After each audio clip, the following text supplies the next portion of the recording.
7 of 8 series on the ice, completing game 1 of the Stanley Cup playoffs. Millard and Shannon here on 100% Hockey.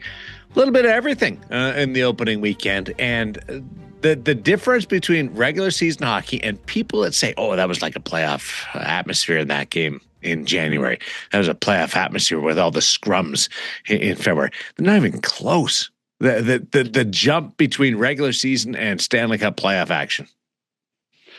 And now it's every series appears to be a series not just of wins and losses, but of survival. You know, can you get out of a series quickly to rest? Because the amount of physical play, the amount of hits that are occurring, quite frankly, in all 7 series that have been played, and there's no reason to think the Edmonton series against Anaheim won't be any different. You want to make sure you get your series done quickly in the first round, because I mean, you know, the Ottawa-Carolina series, I love the tempo and the pace of that first game. Tampa-Montreal was a different animal. I mean, every series had something, except for the series in my mind that we all thought was supposed to be the best, and that was Dallas-Minnesota, but it was so lopsided in that scenario. But maybe, but you know, Dallas isn't healthy, and that's a problem. Couple of good comebacks too on the opening weekend. Yes. Vegas scoring 3 unanswered to beat Utah, and the Buffalo Sabres with a sparkling rally to upend the penalty-prone Boston Bruins. I don't think you can play the way Boston did during the regular season, taking all those penalties and then expect to flip a switch and be disciplined in the Stanley Cup playoffs. I think they're in trouble just because of that. Well, I mean, but Marco Sturm has proved to be a pretty darn good coach this year, and perhaps yes, maybe they can adapt. The other thing is, the Buffalo game, and you know, I always think perhaps we make too much of home crowds, and we make too much of home energy. But there was little doubt in my mind that crowd at KeyBank made a difference last night, particularly after Tage Thompson's first goal. When the Sabres scored to make it 2-1 Bruins, you could feel every guy on the Sabre bench. Well, they've been sitting around for 50 minutes waiting for something to happen. I know. That's why. But and so what changed in that situation? Was that just the players refocusing? I mean, Tage Thompson, that's as good a third period as you're going to see anybody play in the NHL. He was brilliant in the third period. But I'm not disputing it. Where was he for the first 2? No, I just think that they're one of those teams right now that's not panicking. They just believe they can win any game, whether they're down by 1, down by 3, early, late. Yes. They just have that belief that they're going to be able to pull it out. It's rare that it happens, that you see teams on runs like that, but I think that's the way they feel right now. But you do run a risk that you're going to run out of runway in certain games. It's not a great strategy, John. I wouldn't teach it. Not if you were coaching the Leafs. Well, they've got the put yourself in a tough spot down pat. It's taking yourself out of it. No, it's been. I'll tell you, it's a good start to a good start to the Stanley Cup playoffs. That's for sure. How important do you think? Other than the Vegas game, because you can't pick that one. Which game top of mind impressed you the most? I liked Philadelphia. You did, eh? There was some jam in that game, and I thought Philadelphia found a way to win the game. I'm a massive fan of Porter Martone. I think he changes that team, especially on the power play. And it wasn't a very good power play this year. They've got something there, and it wasn't easy. Like Pittsburgh almost scored in the last 10 seconds to tie it, but I like what Philadelphia is doing right now. So I don't feel like you appreciated my opinion. No, I don't disagree with you your forehead. I don't disagree with you on Philadelphia. I want to know what Pittsburgh was doing. Seriously. I mean, they were I mean, I think they had like 7 shots halfway through the second period. But I think we saw that a lot. Montreal only had, at one point in the second period, 5? Montreal had 5 shots and Daren Radish had 6. This whole concept now that is in the NHL of we're going to do quality shots versus quantity shots, I think changes in the playoffs. Put the puck on the net. Put it on the net. Get a rebound. Get a mistake. That to me, I mean, look at the Colorado game. All Nate McKinnon did was throw the puck at the net. It deflected off a Lehkonen stick. Forsberg couldn't stop it. There's a rebound. Boom. Put the puck on the net. There's a couple of goals in the Vegas game, same way. Right. But right now we're still in that mode of we're waiting for the perfect shot. We're trying to get the perfect shot. Shoot the bloody puck. You know, how many times do you go to the second period and one of the teams has got single-digit shots on goal? I think that as much as that may work in the regular season, I don't think that works very effectively in the playoffs. And then you put yourself in a position like Buffalo. I think Pittsburgh in many ways was in the same position in their game, that they find a difficult way to come back. Although Anthony the Pittsburgh jerseys. Anthony Mantha did have a pretty good opportunity in the last 8 seconds of the game. How about that? How about that last night? Dan Vladar versus Stuart Skinner, Battle of Alberta. Mm-hmm. I think you're going to see all 4 goalies in that series. You do, huh? Yeah. Wow. I'm not changing Dan Vladar for my life. Oh, I'm not right now. Although it should be a rule. This is my idea of a rule quirk. You should have to start 2 different goaltenders each series. Oh, that is the stupidest thing I've ever heard. Come on. Would make having goaltending depth very important. It would improve scoring. It gets everybody involved in the game. I love it. Imagine the intrigue. Okay, I'm going to start my number 1 guy the first 3 games, and you can't start a goalie more than 3 games in a row. So then I've got to put my backup in for game 4. Well, I'm going to put my backup in for game 4. Whistle blows 12 seconds in. You're out. Vladar, you're back in. That's what's going to happen. We'd have to put some safety measures in to stop that. Why don't you just put a 3-minute buzzer and they do line changes on the buzzer too? I'm coming up with this on the fly. Wow. I think it's a pretty good idea. I'm not saying it's perfect. Well, you know what? You're right. It's not perfect. Well, to hell with you. I'm going to bring in somebody that agrees with me more often. Dave Hodge is standing by. Well, he's got Dave Hodge will at least have an opinion about everything, including the Toronto Maple Leafs. I want to know how long it takes for you to lose control of this show, because you're supposed to be in charge. I want Hodge and you to pull a Brady Tkachuk stall fight. Well, you know what? Hodge a little older than me, but he's left-handed. You know, you got to watch it. Dave Hodge coming up next. If you like what you're hearing, give us a thumbs up. Interaction on YouTube. Have you checked out some of the comments on YouTube? Been great lately. But it's not just the good comments I like. I like some of the constructive or suggestive comments. Some of them aren't that constructive. Mind you, I will tell you, I want to thank everybody that commented on the Steve Staios interview, that they thought this was the best Steve had been in an interview. He was relaxed, having fun. So that's the whole goal with 100% hockey. Have fun. Aren't people used to it with us by now? Yeah, but there's a trust that it does not pervade throughout the game of hockey. Even if it's your friends.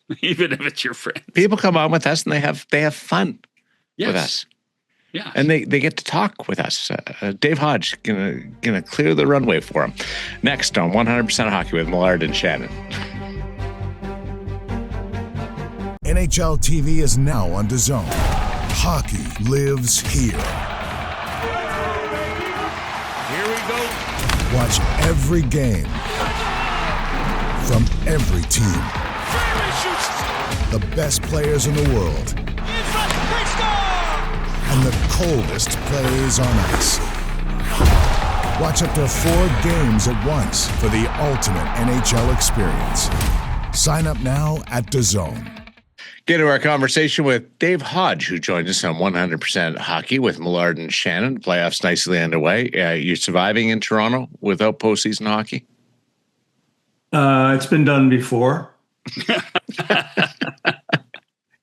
And I think there was every reason to be prepared for this in 25-26. So, no, there's no real shock. And you can decide who you want to cheer for, 16 other teams, or not be interested at all. And until yesterday, you weren't really that fond of the Blue Jays either. But then there's the Raptors lost their first game. So anyway, forget about Toronto. We're not here to talk about Toronto, are we? Well, we're here to talk about being a Maple Leaf fan. What would your advice be as a Maple Leaf fan? Based on 1967 and how many years was that? 58 years now. I stopped counting a long time ago, and I do think that it can be enjoyable for a Maple Leaf fan to watch other teams and realize that if the team you pick doesn't win, you're not ready to lie down in the middle of traffic as you might if the Leafs lost. So hope for. I guess Leaf fans will never hope for Montreal, but you could hope for Ottawa. They lost. You could hope for L.A. They lost. Why would you hope for L.A.? I don't know. What about Buffalo? What about Buffalo? Well, I don't know if Leaf fans love Buffalo or not, but you have to love what happened in Buffalo last night. And as the place where my very first, it's not a long list, of NHL play-by-play experiences occurred. I was the first TV play-by-play announcer for the Buffalo Sabres, 1970-71. There are 2 people in Buffalo who know that, and I know them both. It was. Are you going to name them? No, they don't get named. It was stirring to see what happened in Buffalo last night. And as an aside, the shots of the fans outside going nuts behind those barriers that held those fans in place. No ice agents were needed. Those barriers need to be everywhere. That crowds need to be restrained. Actually, the barriers were a fascinating thing. When the guys knocked them down, they were so polite to pick them back up. It was crazy. It was, and in the building, obviously, that's the way it's been for a good part of this season. And as crazy as the fans were for a Buffalo win, they were prepared to boo the Sabres when it looked like Buffalo might not win. But great comeback. I think the headline of the weekend is that, or Slavkovsky's hat trick, or in my mind, and John, you can join right in. Speaking of my play-by-play experiences, the second place was Minnesota, and the trouncing of the Dallas Stars, though Dallas doesn't usually join playoff series till game 2, but Minnesota was really impressive. And I think that series becomes, if it wasn't already, the most interesting to see how Dallas responds. Is Jake Ottinger snake bitten in playoffs? And what do you do about the Minnesota Wild when they're clicking the way they were clicking in every way from goal out? They chose to start the rookie Wallstedt. He was good. The defense, obviously, you don't even have to start with Quinn Hughes. I mean, Brock Faber could be the best player on the team. And then you've got obviously Kaprizov and Boldy and Eriksson Ek and Zuccarello. It's a loaded team, and it showed what it's capable of doing in game one. I got a note from somebody yesterday when it was about 4-1, and they said maybe Pete DeBoer was right. Well, it's I mean, would Gulutzan dare make a goalie change? I don't think so at this point. But if they go down 2-0, and it's anything like game one, then he probably has no choice. Goaltending choices were interesting over the weekend. I'll ask you guys if Freddie Anderson surprised you. It did me, given what Brandon Bussie was able to do throughout the year, and Freddie Anderson's penchant for being injury prone, and can you rely on him? So I thought they would go the other way just because of that. What amazed me about that was, and both broadcasts talked about it, was Freddie Anderson's played almost 90 playoff games. I didn't even consider thinking that he would play that many playoff games. Just not in a row. No, just I mean, sporadically, I guess the word should have been there. It was, but I didn't realize he had that much playoff experience. I thought he might have had 40 games or maybe 45, but I think the number's now 87. Anaheim. I guess. I'm not. Well, something else you might not have realized. Bussie's record was fantastic. Yes. And it wouldn't have been surprising at all to see Rod Brind'Amour, point to that and say, he's got to be my goalie. But this is the tradition of let's at least start with the veteran, give him the chance to prove that he can play for us and lead us in the playoffs. And what do? He posted a shutout. So he obviously has to come back with him in game two. And he's got the security and the knowledge that if Anderson falters at any point, he goes to the guy who was his best goalie all season. What are the expectations, or what should the expectations be of the Buffalo Sabres fans coming into this playoffs? You mentioned prepared to boo. There was a smattering of boos during the power play malaise yesterday. So should they just be happy to be in the playoffs, or should they actually be expecting something? No, I think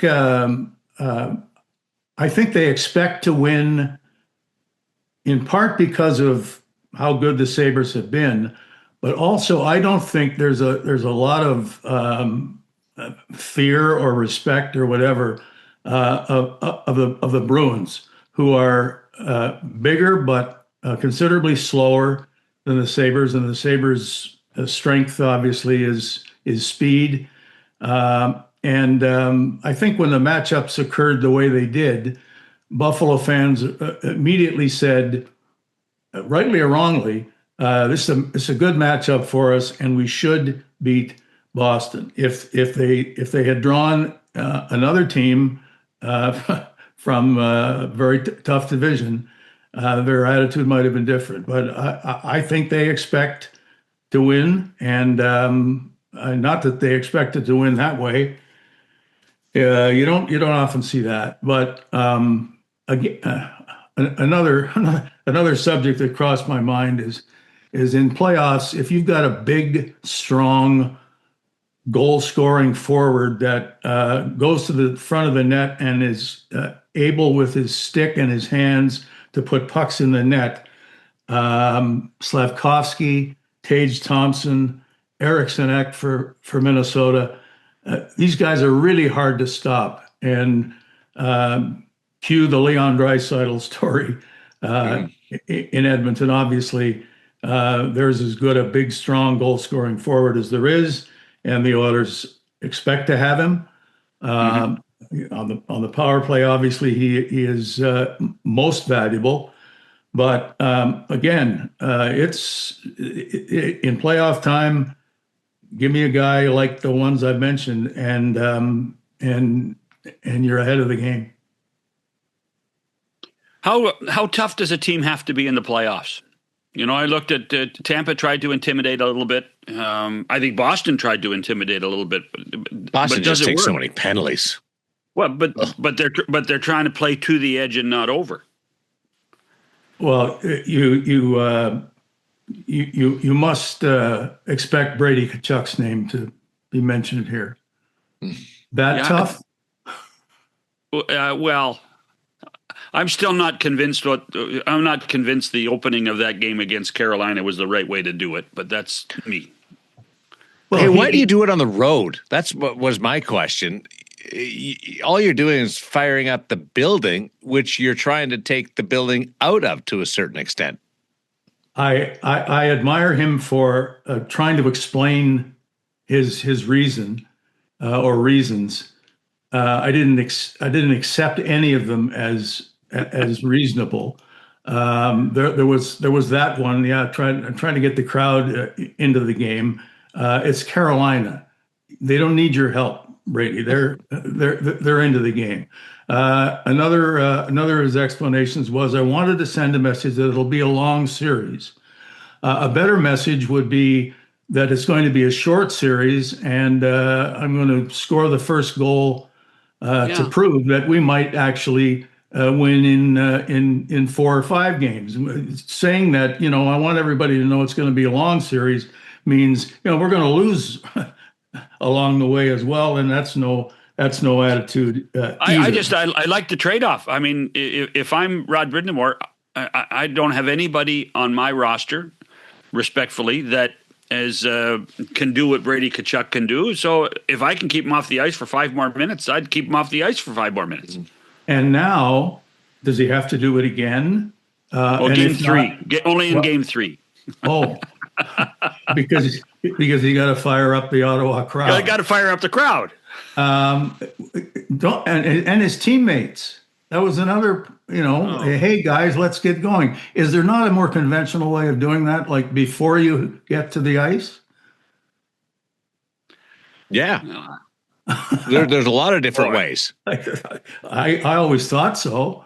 And I didn't think this was necessary. And if it's necessary, then you got to look and see what you're doing to prepare your team, or what their coach is doing. In this case, what the captain is doing to make sure that the team is ready to play. I don't think the captain has to sit in the penalty box for the first 4 minutes and 59 seconds to prove that he's done his job and has the team ready to go.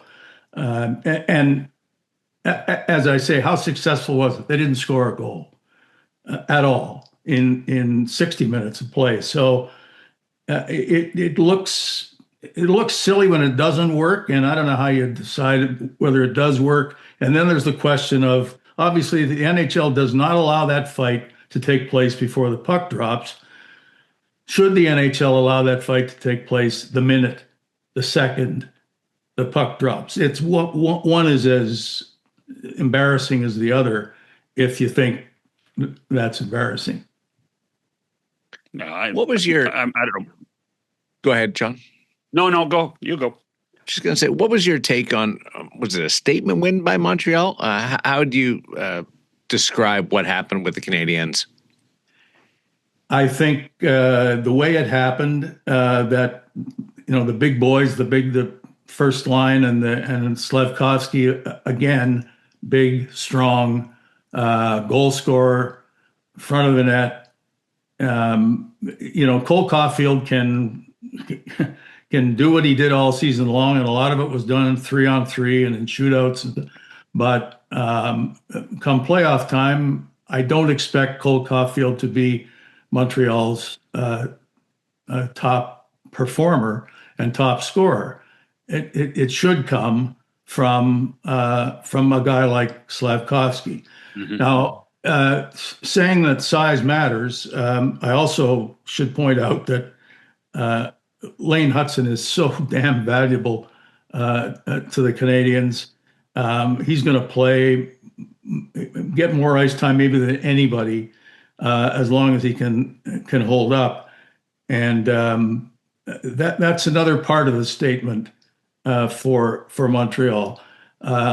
they have Hudson, they have Matheson, they have, their defense is basically Gooley, and Tampa Bay is missing obviously a key member, and they had strong play from people like Radish and Moser all season, but again, it's the playoffs, and I don't think Tampa's defense is as strong as it can or should be. Well, not only that, I mean, their penalty killing has to be better than it was. I mean, if you're going to play aggressive, you can't allow 3 power play goals. No, and they supposedly have a big edge in goal with Vasilevsky against Dobish, an unproven rookie in every way, and that didn't hold up. I mean, Tampa to me is still sort of a shell of the Stanley Cup teams that we watched. John Cooper's still as good a coach. Kucherov is still among the best players in the league, and guys like Hagel and Gensel, and they work hard. But I don't think it's nearly as complete a team as it was, or maybe needs to be, to do what Tampa fans hope. I wasn't surprised that the Canadians. Let's put it this way: I wouldn't be surprised if Montreal won the series. Obviously, you don't expect or assume a road win in Game 1, but that's just a bonus. Take a break. We'll come back with more with Dave Hodge on 100% Hockey with Millard and Shannon. With the NHL app, you can listen to every NHL game right from your phone. And with home and away broadcast feeds, you choose your way to listen. And he scores! Whether you're at work, at the gym, or stuck in traffic, the NHL app puts you right in the action all season long. Every team, every game, everywhere you go. Download the NHL app and never miss a moment. I always get into these conversations and wait for you guys to bicker or Dave to tune John in. I've done that. I can do that. He's done I that appreciate for 50, that most. 50 years. 50 years. Seriously. But you've had it coming a couple of times. Sometimes Dave's wrong. That's you know what? I spend more time worrying about this than I do about the Leafs drought. So I know you do. You're right. I know you do. You also done more research than anybody else has ever come on this podcast. I gave you a straight line about Minnesota, and you didn't pick. I know it's the Wild, not the North Stars, and maybe that doesn't.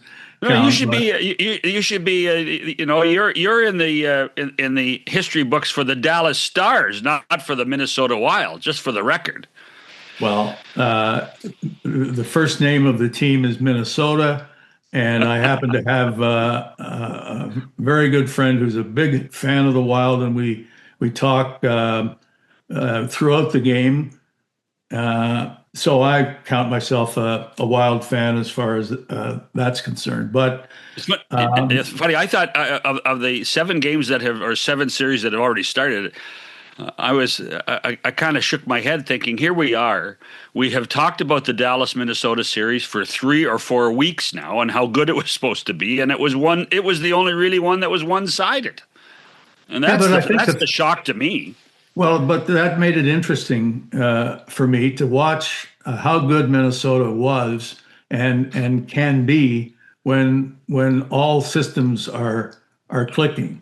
And as I say, every part of that team is in place. They're healthy.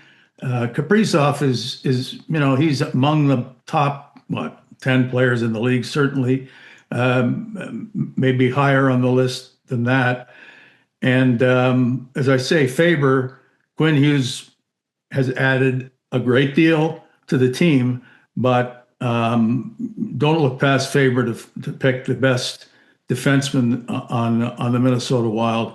And then there's Spurgeon, who's a lovable captain. It's a likable team. The Foligno brothers are reconnected, and any team Matt Zuccarello plays for, I could cheer.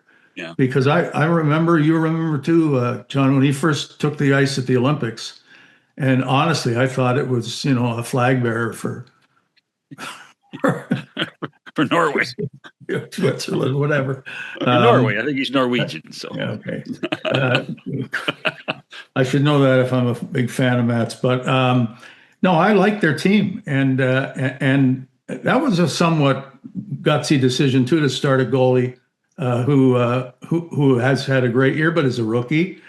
And again, you've got, if he falters, you got a veteran Gustafson behind him. So and maybe a big question mark at the other end for Dallas. So I did think that though it wasn't the most interesting game to watch, I think as the storyline goes, how good Minnesota looked and how easy that was to win on the road.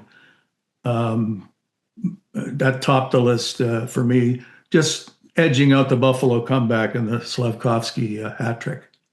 Astute observation, though, on the fact that Dallas almost always loses game number one, so you can't really judge it. But are we all of the belief that the words of Pete DeBoer do hang over this series for Jake Ottinger? I don't, because it's not DeBoer behind the bench. You would hope, Dallas would hope that that whole storyline left with the coaching change, but not if Ottinger is going to play as he did in game one and force the spotlight on Gulutzan. All of a sudden, the first questions he was asked concern goaltending. Mm-hmm. Would he change? What do you do about Ottinger? Is he probably got the same question you just asked, Daren. Have you inherited Peter DeBoer's problem? Maybe, I don't know.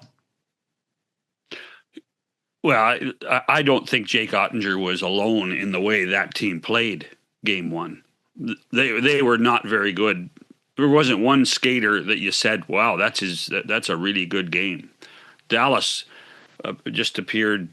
They were. But did Jake Ottinger come into this postseason with more pressure on him because of the words of Pete DeBoer calling him out in the third round last year? My answer to that is no, until Minnesota scored 4. I mean, I think it became, because at that point you were wondering, would Glenn make a goalie change? And so that would have been 2 consecutive games that Ottinger's played in the playoffs that he got pulled. Mm.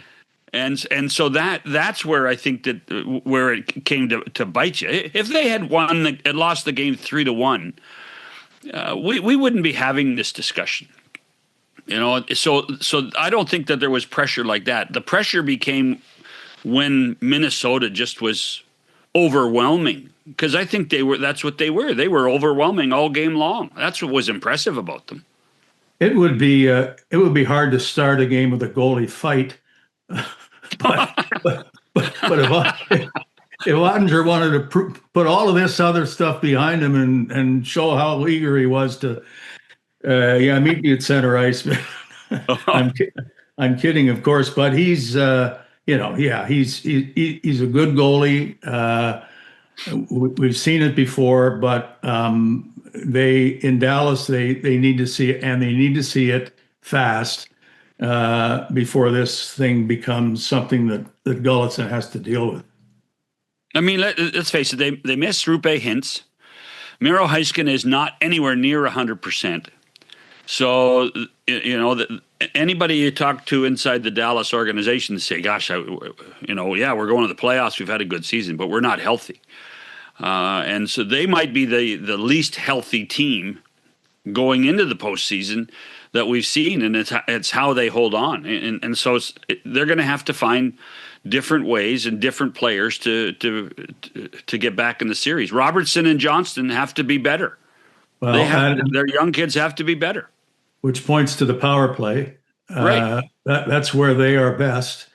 And that's up to Minnesota to make sure that they don't have opportunities or that they can handle them because those guys are lethal. Best 1-2 power, well, McDavid and Draisaitl, but otherwise, yeah. And that's an edge that Dallas should have. But you look at those two rosters and watch game one, and it's pretty hard to think that Minnesota isn't the better team. It would be folly for a Minnesota fan to say, well, isn't this great? We can deal with Dallas, and look at the difficulty Colorado had with LA. Maybe what looked like the division from hell for Minnesota is opening up, and it would be wrong to look that far forward, but I wouldn't blame a Minnesota fan for doing it with what they've seen so far. Well, and the other thing is, I do think that if Dallas needs to get back in the series, which I think it's only one game, but they need to do something. They have to play tougher. And then you look at the Minnesota roster, and you can say they can play any way you want. Mm-hmm. That's what's impressive about the Wild. You want to play a fast game, we'll play a fast game. You want to play a heavy game, we'll play a heavy game. You want to fight, we'll fight. And so there's a ton of pressure on a guy like Jamie Benn. Long in the tooth, but Jamie Benn has to be better. Jamie Benn has to be more frisky. How long have we said Jamie Benn has to perform for Dallas? The pressure's always on him, and he's had Sagan with him in the past and not now, which doesn't help. But all year long it was Dallas looking up at Colorado and Minnesota, wondering if they had a chance to do that.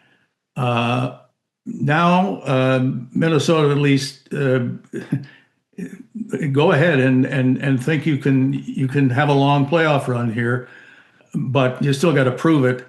And one game doesn't do that. But I really liked the way they looked in game one, and I like everything that they can do. And you're right, John. They can.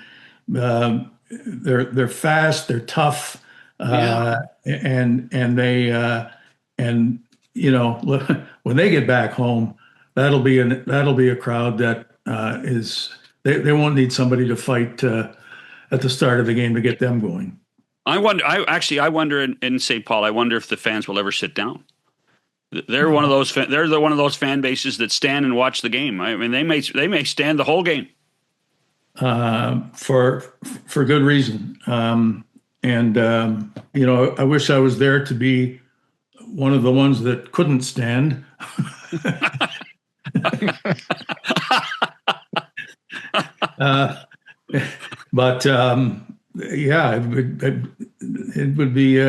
It would be fun. Do we want to? You started with some Leaf references that sort of didn't go anywhere. Or I didn't take them anywhere. Darren, you've lost control here. See, he's already taken over. This is my favorite part. Dave's like water. He will get to where he needs to get to.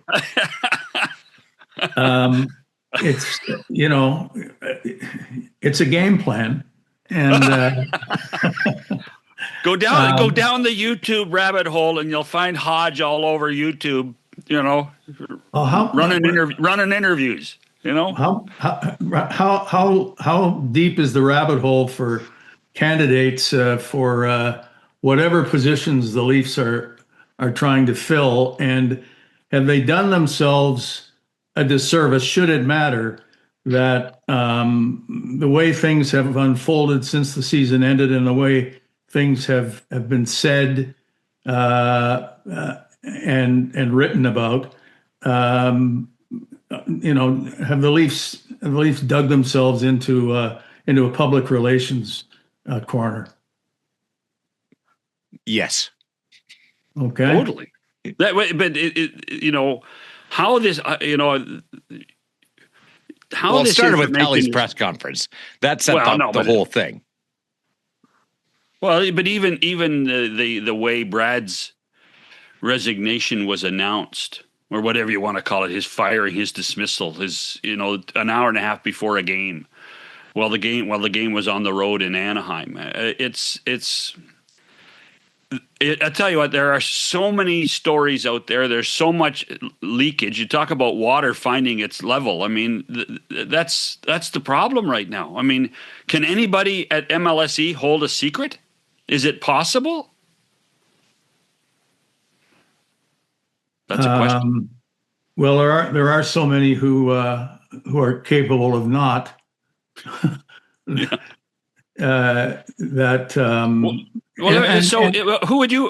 you want? Who do you want running the Maple Leafs? Who should run the Maple Leafs?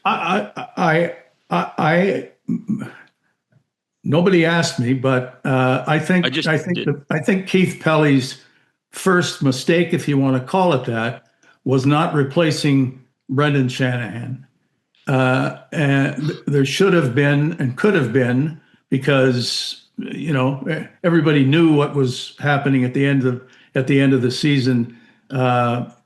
Pretty early they knew, I think. And toward the end, you knew that the general manager was gone, whether he quit or would be fired. You assumed that the coach would be as well. And I think there was a need for a president of the hockey team a lot sooner than will be the case if that's what they do. If there was somebody in place a long time ago, as soon as Keith could have found another president, then that person would have been in charge of the new general manager, the new coach, with a lot of time to and roster changes and everything else. But at this point, they don't have a president. They don't have a general manager. They soon probably won't have a coach. And I don't care how many people you interview. I think all of this is coming too late for it to be done properly. So does this team need a president? MLSE is so big, such a conglomerate, that every team needs a president. And the Leafs don't have one unless Keith Pelly wants to suggest that he is that, and that would be the biggest mistake of all. So I think he knows that he can't do that. I do think he knows that. You do? Yeah, he knows that the messages are. No, he can't. I think he knows he can't run the hockey team. He knows that. Well, why was he so involved in trade deadline then? And that. John, but he's allowed to sit in the room. No, but if he knows that, then why did he allow himself to basically run the hockey team, if you want, all season long? And he did that? Well, in name, in terms of, who's above the general manager. Every team has somebody above the general manager.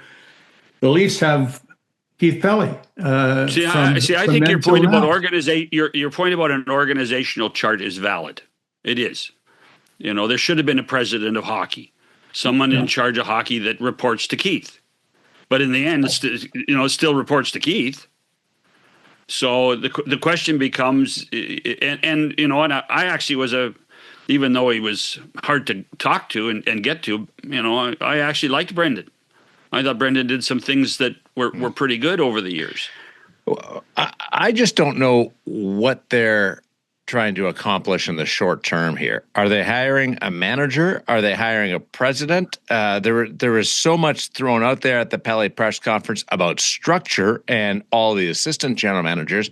I don't know what's the priority on this team's list right now, Dave. Because they haven't said, Daren. Right. Ask them and you won't get an answer. Maybe they do need to hire. They do need to hire a head of hockey. I don't care what title you want to give them. They need to hire someone to run hockey, period. So have you heard anything about a president? No. That's why I'm staying away from president. But that's the way it should start. You hire that, and then you hire the manager, and then make a decision. That's the way. That's the way. But everything I've heard is the manager interviews.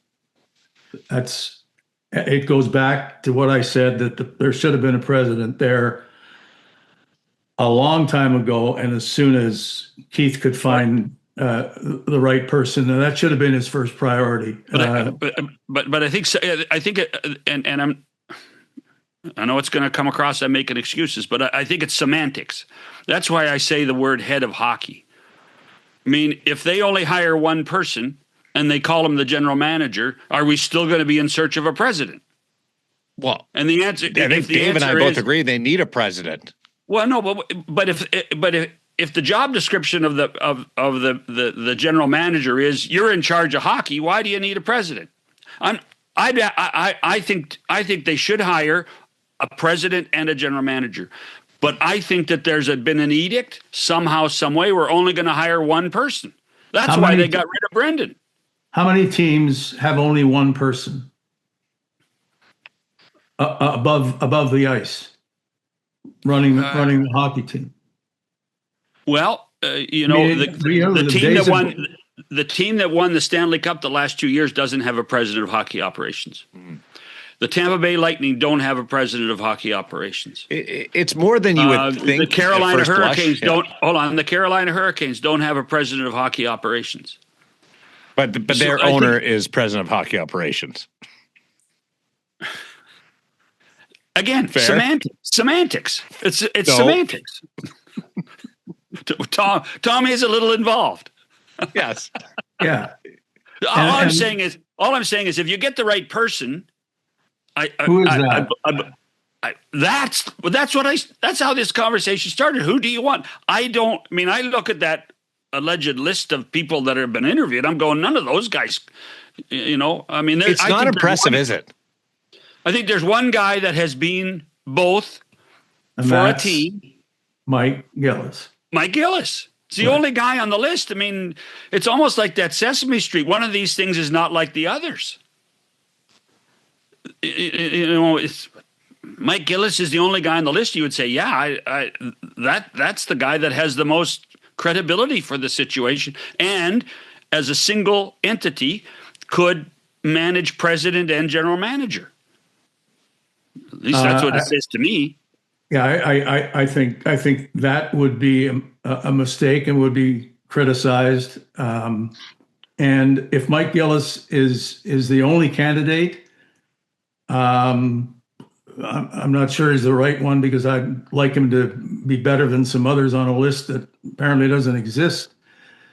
And yeah, all the other names that you might know, you guys might know better than I do, might be very talented, younger, but they have to prove themselves, and I don't know how they do that in interviews. What about the fact that the Leafs were interested in the guy that went to New Jersey? What message does it send that he's not coming to Toronto? Well, he checked every column when it came to the data part. And Keith was so hard on that during his press conference that it did, whether you were interested in Sonny Meta or not, it created the optics that you didn't get your guy.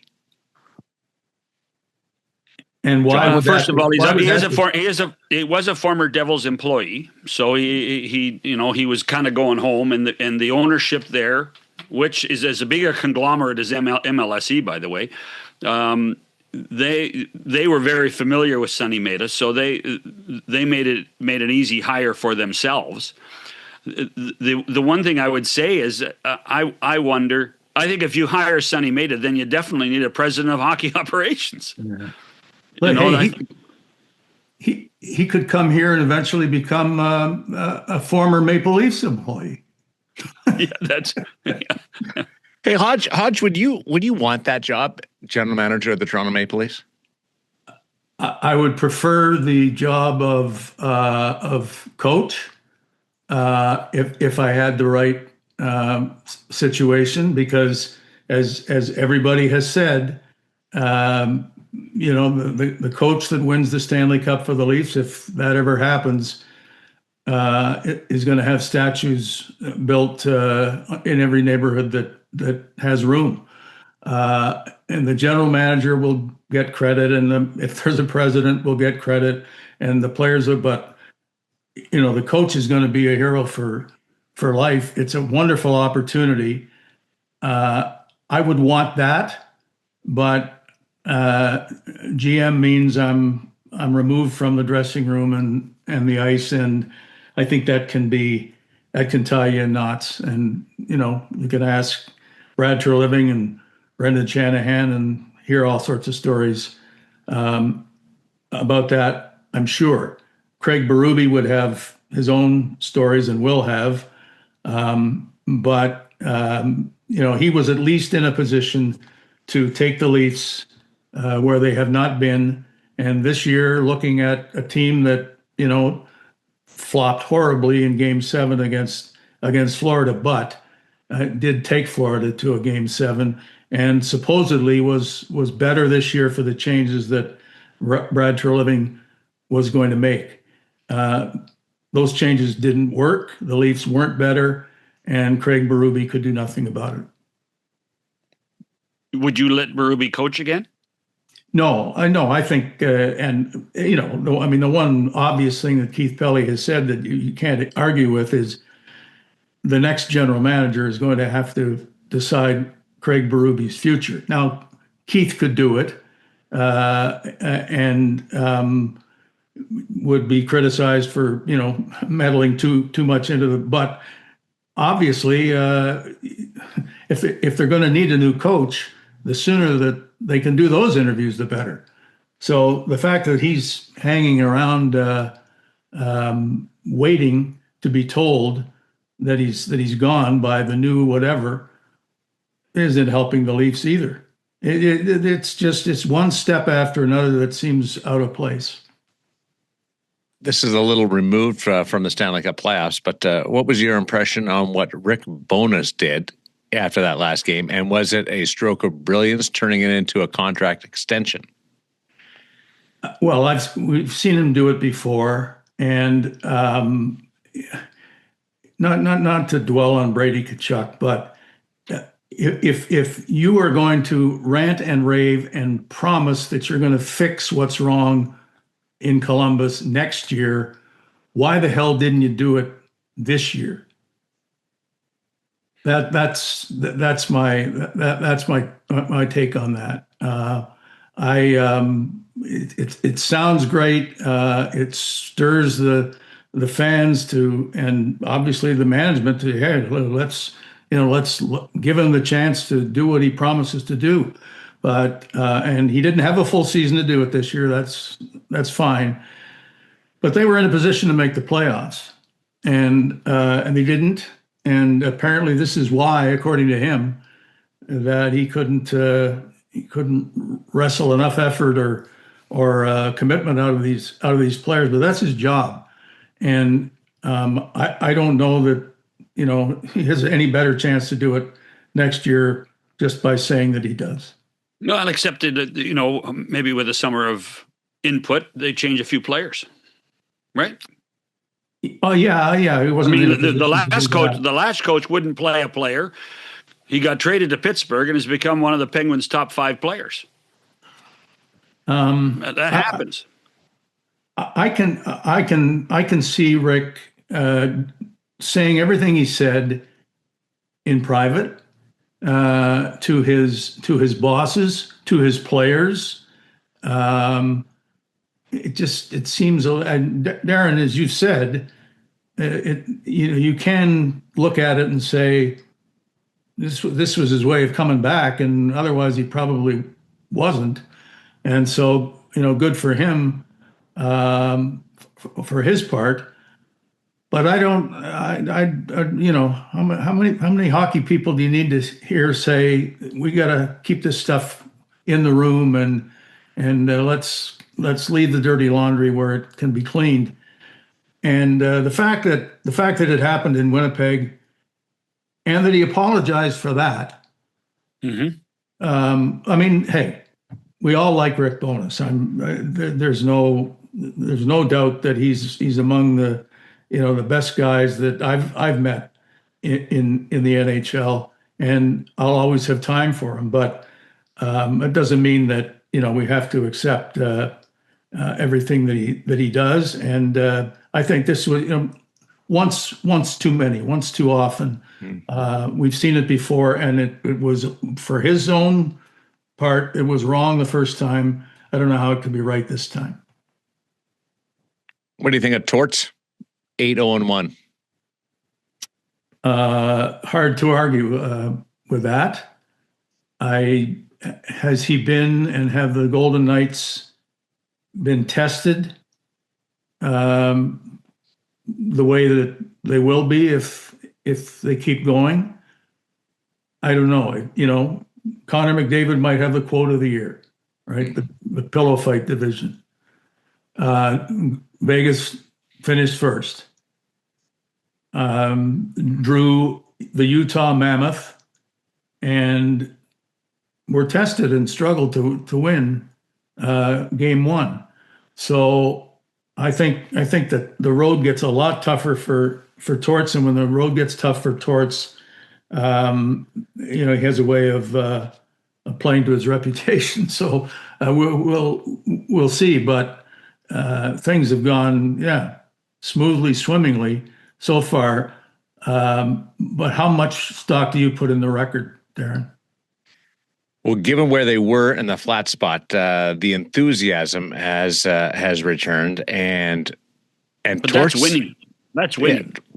Yeah, and one thing Torts has been consistent about is he's just trying to stay. He has two goals: stay out of the way, and explain to the guys, try and get them to believe how good they really are. And they had a favorable schedule down the stretch, but beat Edmonton, Colorado, and now Utah in 3 games that mattered. So we'll see. Goaltending's made a world of difference there. The Carter Hart showing up at the same time doesn't hurt.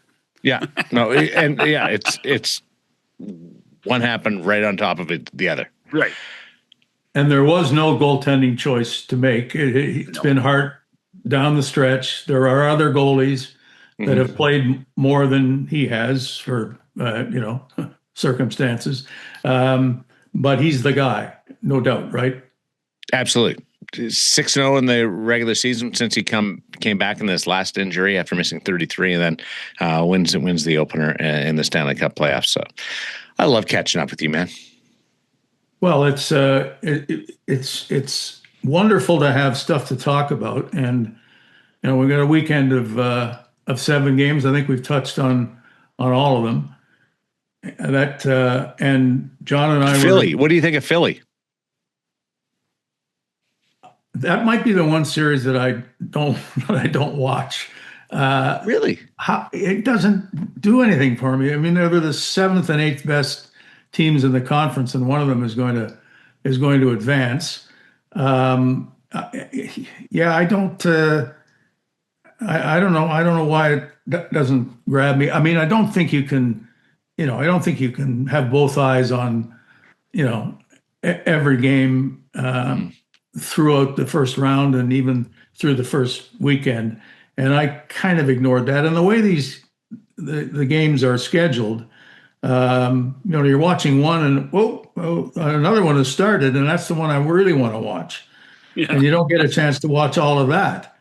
So I've kind of eliminated Philly Pittsburgh from my list of interesting series, and either team could win.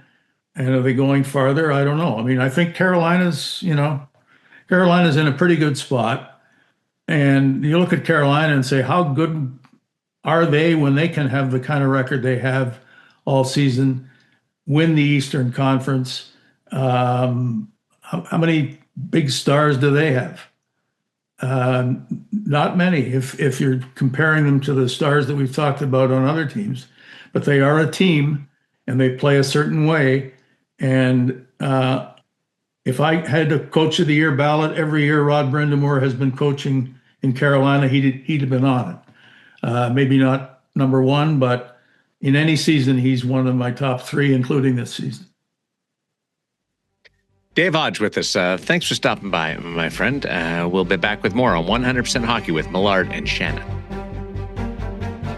NHL TV is now on DAZN. Hockey lives here. Here we Watch every game from every team. The best players in the world. And the coldest plays on ice. Watch up to 4 games at once for the ultimate NHL experience. Sign up now at DAZN. I really wanted to go down the Leaf angle with Hodge. Oh. That's why I started with that. And then he steered me away. Oh. And at the end, he took himself back. Well, yeah, as I mentioned, I've known David for more than 50 years. David always has to have a structure to a show. And so he had in his mind that we were going to do all of the league before we got into the Leafs. So, you know what? You lost full control 8 seconds in. That's really what you did. You lost full control. There's moments where it looks like it's chaos, but I'm giving it to Dave Hodge, like handing over the keys to Dave Hodge. I think they're in pretty good hands. Oh yeah, no, there's no question about that. That's different than when Doug's on and it goes off the rails. Like that's got no chance of coming back. Well, David and they actually worked together for a brief period of time at TSN. Doug McLean and Dave Hodge. So they did some hockey together in the early 2000s, I think, after Doug got let go.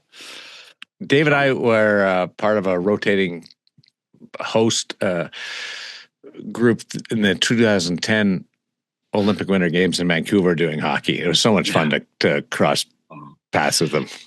Well, I was lucky enough to work with Dave a long time. Hired him at least 3 times. But one of my first times as I was 21 years old producing Hockey Night in Canada in Toronto, and it's actually in the book because it was a life-changing experience for me. It's when you do a hockey game, you produce a hockey game, you actually produce a format.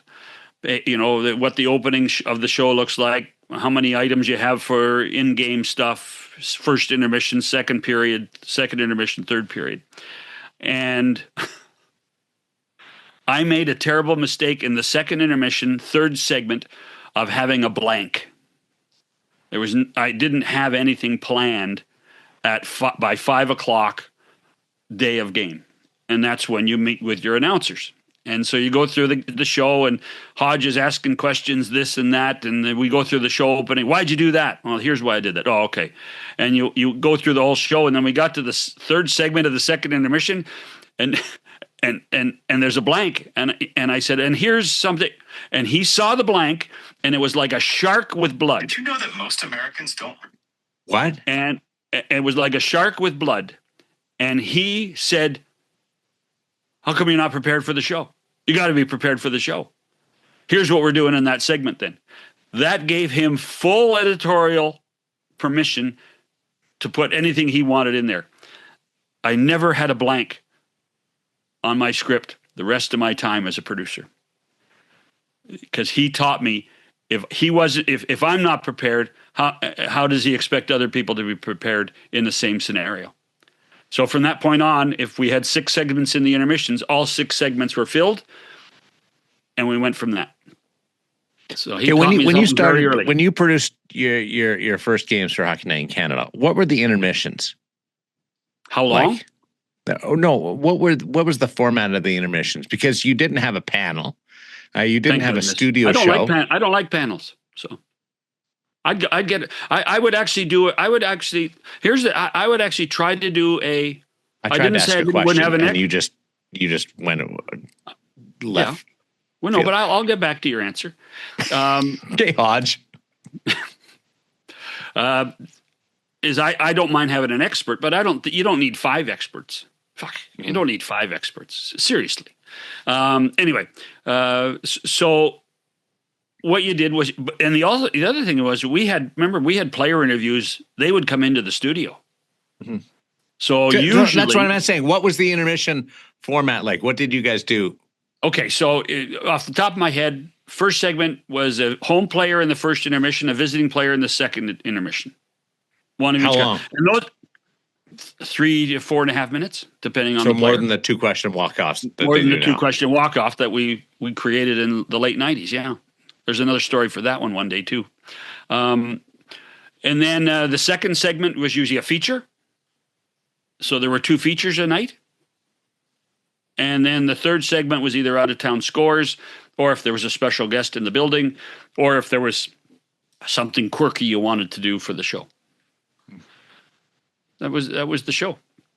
And you were much, and by the way, there was no studio, so everything was done right at the arena. So not only did you do the game, but you had to produce the intermissions too.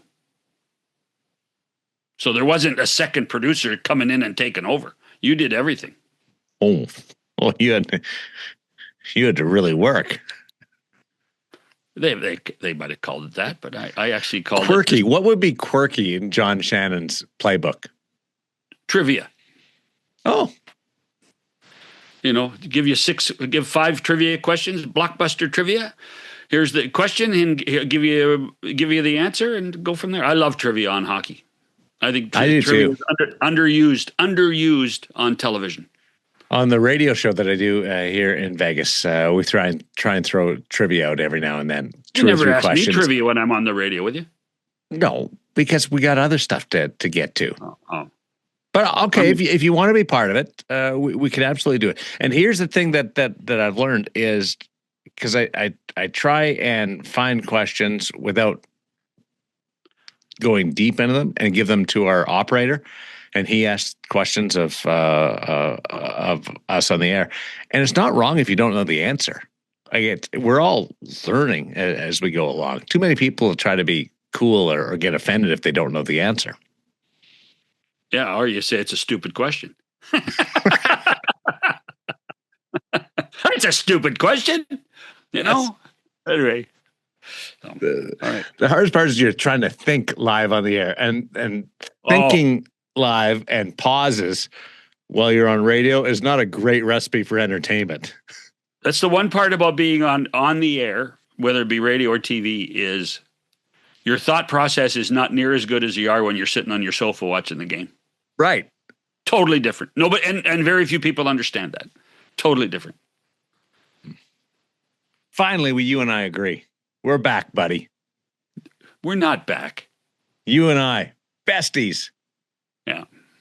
Now I have to get in the car now and drive over to Hodge's house and give him a hat because he wants your hat. So. Oh yeah. When we said goodbye to him off the air, he was very complimentary of my hat. It's a nice hat. Why wouldn't you just give him one? Like, why were you? I haven't being seen so him in a couple tight? of months. We talk all the time, but rarely in the same room. Can you do me a favor? What's that? Do you have a couple of hats there? Yeah. Okay.